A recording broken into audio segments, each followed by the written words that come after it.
Akí Ọlọ́run a sì kí gbogbo ẹ̀yin olólùfẹ́ àfáwà Dr. Sheikh Imam Tolihat Yunus Ailara second fún ti òdodo tí ẹ̀ ń tẹ̀lé tí gbogbo ẹ̀ sì ní àkàbí sọ́ra bó ṣe ń bá wa tàn mọ́lẹ̀ sí inú wa ń dùn púpọ̀. Ọlọ́run ò ní bà gbogbo wa nínú jẹ́. Ṣé rí mo rí póòstì kan lẹ́yìn àárọ̀ yìí tí ìkan náà fan mi tí wọ́n send sí mi pé ẹnìkan post ẹ̀ sí wall wọn tí ó sọ pé ẹni tó ń sponsor Kàbísanra àtòun àti Imam Ogbomosho dáadáa ló máa rí fún wọn. Ọlọ́run ní jẹ́ ká burú ṣẹlẹ̀ sẹ́ni kankan wa. Mo wá fẹ́ clear àwọn ọ̀rọ̀ kan. Àkọ́kọ́, kò sẹ́ni tó ń sponsor Kàbísanra o, Kàbísanra ló ń sponsor rẹ̀ o. Ẹnìkan kò sponsor Kàbísanra, kò sẹ́ni tó ń sponsor péjì Kàbísanra bí wọ́n ṣe ń sponsor tẹ̀yìn, torí a mọ̀ pé ṣe ni àwọn kan ni wọ́n sponsor ẹ̀yìn. Ẹ̀yìn kan kò sponsor èmi, mo dá dúró lórí ọwọ́ mi ni. Iṣẹ́ ọwọ́ ọ̀lẹ lọ̀lẹ ń jẹ. Agbára tí mo ní bí mo ṣe lágbára mọ́ òun náà ni mo ṣe fi ń ṣe yẹn. So kì í ṣe pé bóyá èèyàn kan ló sponsor mi àbí èèyàn kan ló ń ra data fún mi.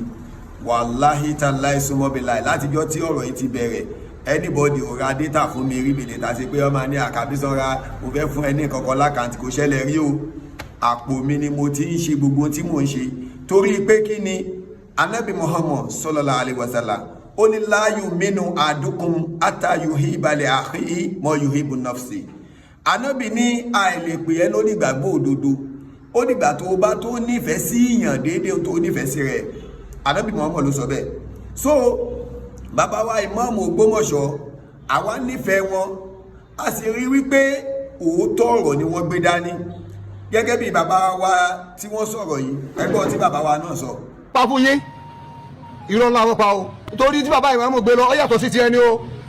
Bàbá Imam sọ tọrọ pé ẹ má ṣẹbọ mọ́, ẹ má ṣẹbọ mọ́, ẹ má wo orí òkú mọ́, ẹ gbẹ̀ṣẹ̀ tọ́lọ́ ní ẹ má ṣe.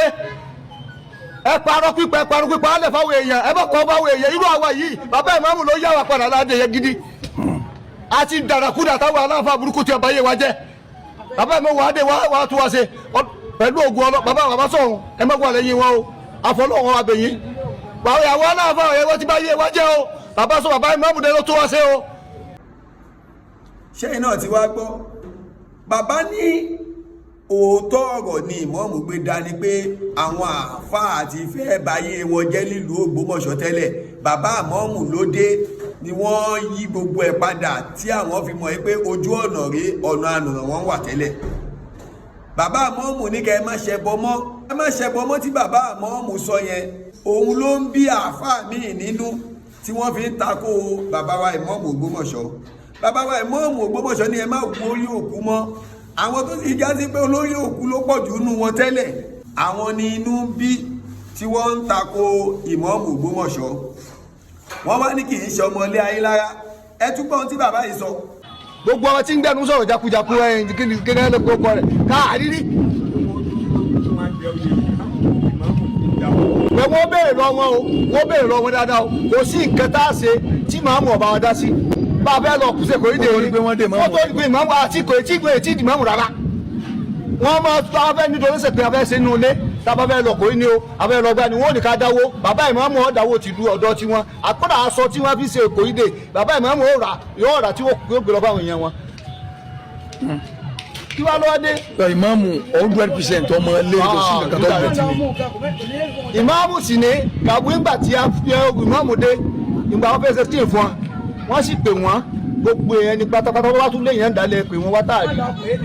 Ìmámù sì ní òun náà sọ pé òun ṣe ìmámù ó ti wọ́n kébi ó wà tẹ́lẹ̀ ó ti dán ti dá aláre ibi tó wà tẹ́lẹ̀ èwá ni ńgbà tó wá dé àṣẹ skin fún wa nínú ilé. Àwọn bọ̀dá tí bọ̀dá tó ṣe kíní àwọn ní ẹ̀ṣẹ̀ àwọn ṣe skin fún gbogbo wọn àwọn tí aláwọn ó jẹ ìmámù. Ìmámù náà ló ṣe fẹ́ sí wọn ọ̀gbánú lé náà ni àfi tọ̀ èèyàn aráàlú ẹ bá wọn dá sí níbi náà fi wá mọ́ṣáláṣí mi.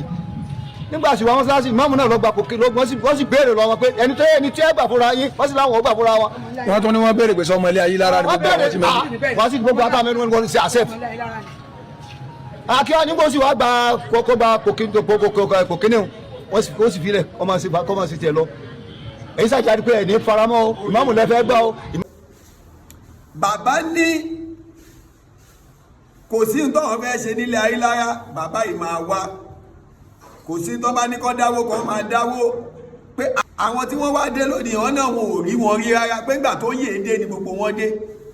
Ọlọ́run ò tún wá ní kábòsí okun, wọ́n ṣe screening fún wọn nínú ilé, bàbá wa ìmọ̀ọ́mù ló ṣe first.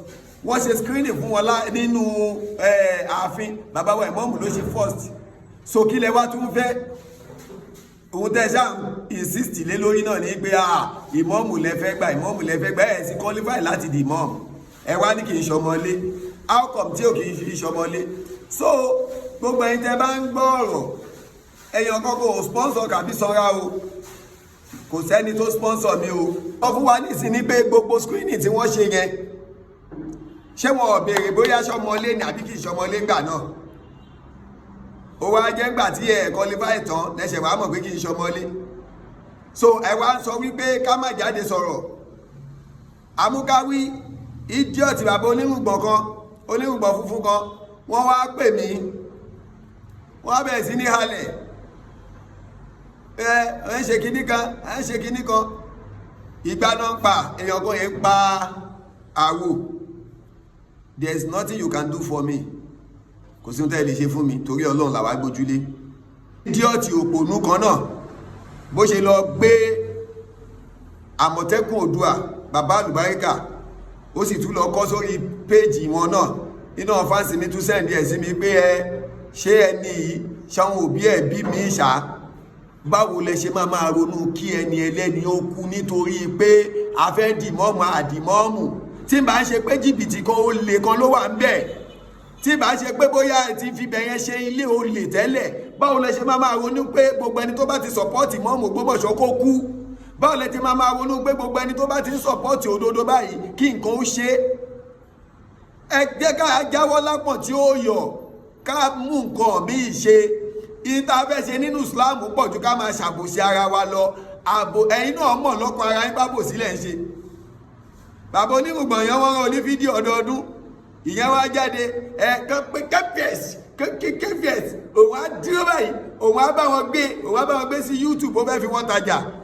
Bàbá content creator, ó fẹ́ fi wọ́n tajà, ó wá ní pé kíkìkì bàbá gbé sí kíní kan, ta ló máa pè ẹ́?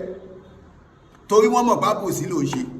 So gbogbo ẹ̀yin fáǹsì Ìmáàmù Ògbómọ̀ṣọ́ àti gbogbo ẹ̀yin mùsùlùmí àgbáláyé, ẹ jẹ́ ká mọ̀ yìí pé irọ́ ni wọ́n ń pa, òdodo làwa ń sọ. Àkàbísọ́ra TV kò sẹ́ni tó ń sponsor ẹ̀ o, òun fúnra rẹ̀ ló ń sponsor rẹ̀. Ó dẹ̀ ń ṣe láti fi support Islam ni, ó ń ṣe láti fi support òdodo ni, kì í ṣe pé mò ń ṣe láti fi tako anybody.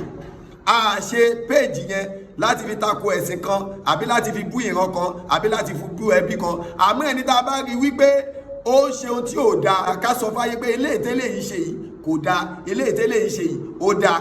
Ìyẹn ni péèjì Kabisora TV wà fún, kò sí fún pé àfi ń tako anybody ò sì sponsor ẹ̀. Kò sẹ́ni tó ra data fún Kabisora, kò sẹ́ni tó fún Kabisora ní page, kò sẹ́ni tó fún Kabisora lówó. Ó ṣe tiẹ̀ lillahi wa rasuli ni, kọ́nà kó dẹ̀jọ́ kó ṣàánú àti gbogbo owó àwọn sẹ́ẹ̀tì wa bẹ́ẹ̀, Àmọ̀tẹ́kùn Oòduà, ọmọ Yorùbá àtàtà, gbogbo wa bẹ́ẹ̀ yẹn à ń ṣe tiwa láti lè tọ ìmọ́lẹ̀ ní o, kì í ṣe pé bóyá èèyàn kan ló ń sponsor wa pẹ̀lú anything o. So gbogbo tẹ́ bá rí tí wọ́n kọ sí péèjì wọn àbí tí wọ́n kọ káàkiri, irọ́ ni wọ́n ń pa o, kò sí ohun tó ṣẹlẹ̀ sí àwa o. Kọ́lọ́n kó jọ kó má ṣàlàyé ṣàánú wa.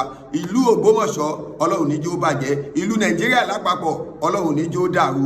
Wá rí ìgbésí ayé tiwa náà Ọlọ́run ní jẹ́ ó bàjẹ́ o. Gbogbo afáàsì Ìmáàmù Ògbómọ̀ṣọ́ kò ní burú fún wa. Bàbá wa Ìmáàmù gbogbo ìlú Ògbómọ̀ṣọ́ Sheikh Dr. Toliat Yunus Ayélára second, Ọlọ́run ní jẹ́ ó burú fún wọn. Kò ní burú fún bàbá wa Ọba Gandhi Afọlábí Orúmọgẹ̀gẹ̀, Ọlọ́run ní jẹ́ ó bàjẹ́ fún wọn. Àti gbogbo ọmọ yẹn bẹ́ẹ̀, Ọlọ́run ní jẹ́ ó dàrú fún wọn. Wá dórí bàbá wa Èjìdé, bàbá àlùbáríkà, Ọlọ́run ní jẹ́ ó burú fún yín o. Wá rí ẹ̀yin àhímọ̀ lápapọ̀, Ọlọ́run ní jẹ́ ó bàjẹ́, gbogbo àhímọ̀ ò ní dàrú o. Àmọ́ lórí àhímọ̀ yẹn ọ̀rọ̀ ń bọ̀ lórí ẹ̀, ẹ máa expect mi dé part 2.